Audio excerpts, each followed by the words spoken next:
बोझ नहीं उठाया। और तो और जो हाथ लिखना नहीं जानता हो हा से हाथ, उसके हाथ मत देना कभी मेरा हाथ। आदिवासी स्त्री केवल अपनी आर्थिक व्यथाओं से नहीं, सामाजिक व्यवस्थाओं से भी दग्ध है। वह इससे चिंतित है कि समाज स्त्री मुक्ति की आकांक्षा को केवल देह मुक्ति की आकांक्षा से देखता है। ऐसे में स्त्री केवल देह मुक्ति की बात नहीं करती, बल्कि पुरुष की उस मानसिकता से भी मुक्ति की बात करती है जो स्त्री को देह मात्र मानता है। स्त्री को केवल शैया सहभागी के रूप में देखने वाले पुरुषों से निर्मला पुतुल पूछती हैं, तन के भूगोल से परे एक स्त्री के मन की गांठें खोलकर कभी पढ़ा है तुमने उसके भीतर का खौलता इतिहास? क्या तुम जानते हो एक स्त्री के समस्त रिश्ते का व्याकरण? अगर नहीं तो फिर जानते क्या हो तुम रसोई और बिस्तर के गणित से परे एक स्त्री के बारे में?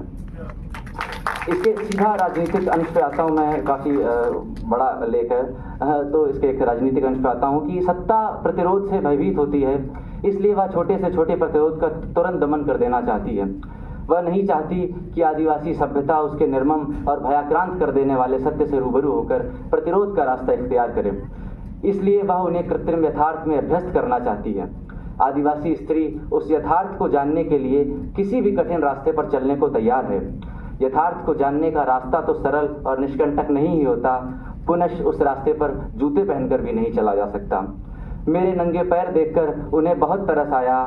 वे जो जूते पहनने के अभ्यस्त हैं एक स्वर में बोले, ओह कितने अभागे, कितने असभ्य। पर मुझे उन पर तरस आया, क्योंकि जूते पहनने के अभ्यासी यह कभी नहीं जान सकते कि उनके पैरों तले की ज़मीन कैसी है।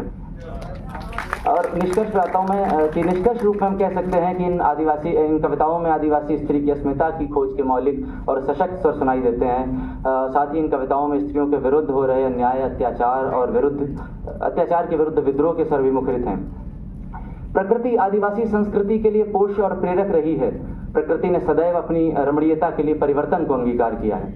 आदिवासी संस्कृति भी परिवर्तन को उन्मुक्त होकर स्वीकार करती है, यदि वे किसी श्रेष्ठ और सुंदर की तरफ ले जाते हैं। वस्तुतः परिवर्तन की प्रक्रिया में ही कुछ नष्ट होता है और उसी नष्ट होने के मार्फत कुछ नया और सुंदर उपजने की संभावना भी पैदा होती है। प्रकृति हमेशा परिवर्तन के संदेश की अग्रदूत रही है। आदिवासियों ने प्रकृति से अपने घनिष्ठतम साहचर्य के कारण यह पाठ सरलता से ग्रहण किया है। इन स्त्री कवियों ने दमित और आक्रांत करने वाली किसी भी सत्ता व्यवस्था पर तीखे प्रहार किए हैं और अपनी संघर्ष और मुक्ति की गाथा का एक नया रचना संसार निर्मित किया है।